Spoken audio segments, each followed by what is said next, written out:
সম্পূর্ণ নিরামিষ হাই প্রোটিনে ভরপুর সয়াবিনের একটা অতি সুস্বাদু রেসিপি আজ তোমাদের সাথে শেয়ার করব। মূলত এটি অন্ধ্রপ্রদেশের একটা বিখ্যাত রেসিপি, তাই তোমাদের কাছে রিকোয়েস্ট রইল রেসিপিটা অবশ্যই একবার বাড়িতে ট্রাই করার জন্য।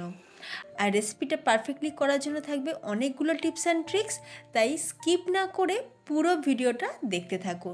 নমস্কার, বেঙ্গলি পাকশালা আরও একটা নতুন রেসিপিতে তোমাদের সবাইকে স্বাগত। তাহলে চলো রেসিপি শুরু করা যাক।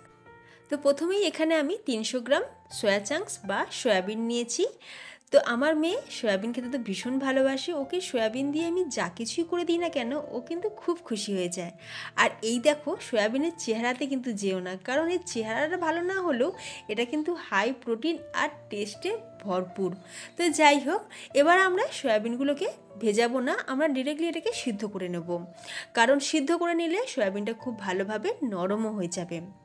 তো সেই জন্য কড়াইতে কিছুটা জল গরম করে তার মধ্যে নুন আর সামান্য পরিমাণে একটু হলুদ দিয়ে দিলাম, যাতে সয়াবিনের মধ্যে কালারটা ভালো চলে আসে। তো এবার আমরা সয়াবিনটাকে দিয়ে সয়াবিনটাকে একটু কুক করে নেব। আর সয়াবিন সিদ্ধ হয়ে গেলে দেখবে সয়াবিন নিজে থেকে বেশ অনেকটা জল টেনে নিয়ে ফুলে উঠবে। তারপরে সয়াবিনটাকে একটা ছাঁচা দিয়ে তুলে একটা প্লেটের মধ্যে ঠান্ডা হওয়ার জন্য রেখে দেবো। সয়াবিনটা যখন একটু ঠান্ডা হয়ে যাবে তখন হাত দিয়ে একটু চিপে জলটা বার করে নেব, কারণ সয়াবিনের মধ্যে যদি বেশি জল থাকে তাহলে ভাজার সময় কড়াইতে আটকাতে পারে। তো খুব বেশি কিন্তু প্রেস করবে না। সয়াবিনের মধ্যে থেকে অল্প সামান্য জল হাত দিয়ে চিপে এখন বার করে নিলাম। এবার দেখো, অন্যদিকে আমরা নিয়েছি এখানে 150 গ্রাম টক দই। দইটাকে অবশ্যই একবার ভালো করে ফেটিয়ে নেবে। এবার আমরা দইয়ের মধ্যেই দিয়ে দিচ্ছি বড় চামচে 2.5 চামচ বেসন।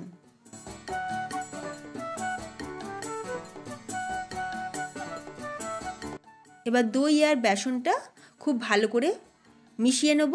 তার আগে দিয়ে দিচ্ছি 1 গ্লাস পরিমাণে জল। তো এখানে আমি 3 কাপের মাপে 3 কাপ জল নিয়েছি। তো জলটাকে দিয়ে এবার আমরা বেসনটাকে ভালো করে গুলে নেব।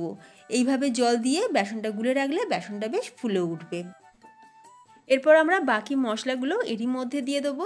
তো কালারের জন্য আমরা প্রথমে দিয়ে দিলাম হলুদ গুঁড়ো 1/2 চামচ, ঝালের জন্য দিয়ে দিচ্ছি লাল লঙ্কার গুঁড়ো 1/2 চামচ, কালারের জন্য দিয়ে দিলাম কাশ্মীরি লঙ্কার গুঁড়ো 1 চামচ, ধনের গুঁড়ো দিয়ে দিচ্ছি 1 চা চামচ, আর দিয়ে দেবো স্বাদ অনুযায়ী নুন। আর টেস্টটা আরেকটু বাড়ানোর জন্য দিয়ে দিলাম বিট নুন বা ব্ল্যাক সল্ট। এবার সব কিছু দিয়ে ভালো করে মিশিয়ে নিলাম। অন্যদিকে কড়াইতে কিছুটা সর্ষের তেল গরম করে প্রথমে আমরা সয়াবিনগুলোকে একটু ফ্রাই করে নেব। সয়াবিনটা একটু নেড়ে নিলে সয়াবিনের ওপরে একটা কোটিং চলে আসবে আর বেশ ক্রাঞ্চি ব্যাপারটাও হবে, খাবার সময় বেশ ভালোই লাগবে। আর যেহেতু সয়াবিনটা সিদ্ধ করার সময় নুন দেওয়াই ছিল, তাই এখন আমি আর নুন বা হলুদ কিছুই দেব না। সয়াবিনটা ভাজা হয়ে গেছে, তুলে রেখে দিলাম। আবারও আমি কড়াইতে দিয়ে দিচ্ছি 2.5 চামচ সর্ষের তেল। এই রান্নাটা করতে কিন্তু খুব বেশি তেলেরও দরকার পড়ে না। তেলটা খুব ভালো করে গরম করে নিয়ে দিয়ে দেবো 5টা ছোটো এলাচ একটু ফাটিয়ে দিয়েছি। সাথে দিয়ে দিচ্ছি মৌরি 1 চা চামচ আর 1/2 চা চামচ দিয়ে দিলাম কালো সর্ষে। সর্ষেটা তেলের মধ্যে দেওয়ার সময় দেখবে ছিটকে আসে, যদি একটু হলুদ দিয়ে দাও তাহলে দেখবে সেই ছিটকে আসাটা আর হবে না। এটা একটা দারুণ টিপস, তোমরা অবশ্যই একবার কাজে লাগিয়ে দেখতে পারো। আচ্ছা, এরপর আমরা দিয়ে দিলাম টমেটো। একটা মিডিয়াম সাইজের টমেটো ছোটো ছোটো করে কেটে রেখেছিলাম, টমেটোটা দিয়ে দিলাম। যেহেতু টক দই দিচ্ছি তাই টমেটোর খুব বেশি ব্যবহার করব না। এবার টমেটো যাতে তাড়াতাড়ি নরম হয়ে যায় সেই জন্য একটু নুন দিয়ে দিলাম। দেওয়ার পর দিয়ে দিচ্ছি আমি এর মধ্যে 1 চা চামচ আদা বাটা। এবার খুব ভালো করে কষিয়ে নেবো যতক্ষণ না টমেটোটা নরম হয়ে যাচ্ছে বা টমেটো কাঁচা গন্ধটা না চলে যাচ্ছে। মশলাটা একটু কষানো হয়ে গেলে এর মধ্যে আমরা দইয়ের যে ঘোল সেইটাকে ঢেলে দিলাম। দিয়ে এবার লো টু মিডিয়াম ফ্লেমে খুব ভালো করে এটাকেও কষিয়ে নেব। 2টো চেরা কাঁচা লঙ্কা দিয়ে দিলাম। যেহেতু বেসন দেওয়া আছে তাই নিচেতে কিন্তু লেগে যেতে পারে, তাই কন্টিনিউ কিন্তু একটু নাড়তে হবে। আর এই যে দেখো, আমাদের কিন্তু এটা কষানোটা খুব ভালোভাবে হয়ে গেছে। আর দেখতে পাচ্ছ তো কালারটা কতটা শাইনিং কালার আসছে। এরপর আমরা এর মধ্যে অ্যাড করে দিলাম ভেজে রাখা সয়াবিন। ভীষণই সহজ একটা সিম্পল রান্না, বাড়ির যে কেউ বানাতে পারবে। আচ্ছা, আমরা যেহেতু দই দিয়েছি তাই টেস্টের ব্যালেন্সের জন্য অল্প সামান্য একটু চিনিও দিয়ে দিলাম।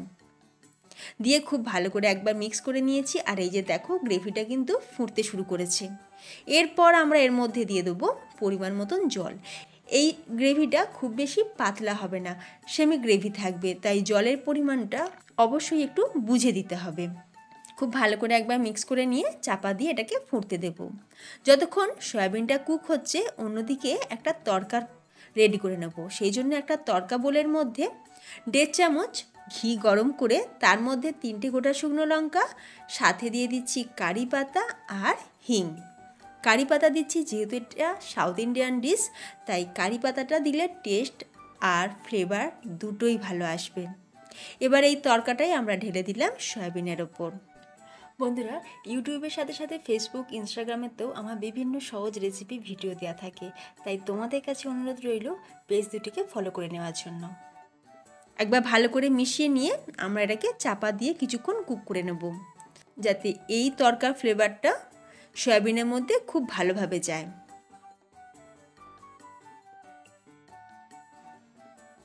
তারপর মিনিট 5 পর ঢাকনা খুলে আমি নুনটা একটু কম মনে হয়েছিল, তাই একটু নুন দিয়ে দিলাম, আর সাথে দিয়ে দিচ্ছি কুচনো ধনেপাতা।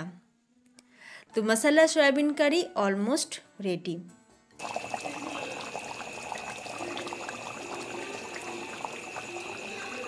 গ্যাসের ফ্লেমটাকে এবার অফ করে দেব। সার্ভিং প্লেটে তুলে তোমাদের দেখাচ্ছি। তো তোমরা নিশ্চয়ই দেখতেই পেলে কত সহজ বানানো, ঘরে থাকা মাত্র কয়েকটা উপকরণ দিয়ে চটজলদি কিন্তু এইরকম নিরামিষ মশলা সয়াবিন কারি তোমরা সহজেই বাড়িতে বানিয়ে নিতে পারো। আর তোমরা চাইলে এটা ভাত দিয়েও খেতে পারো, তো রুটি, পরোটা বা রুমালি রুটির সাথে খেতে কিন্তু দুর্দান্ত লাগে।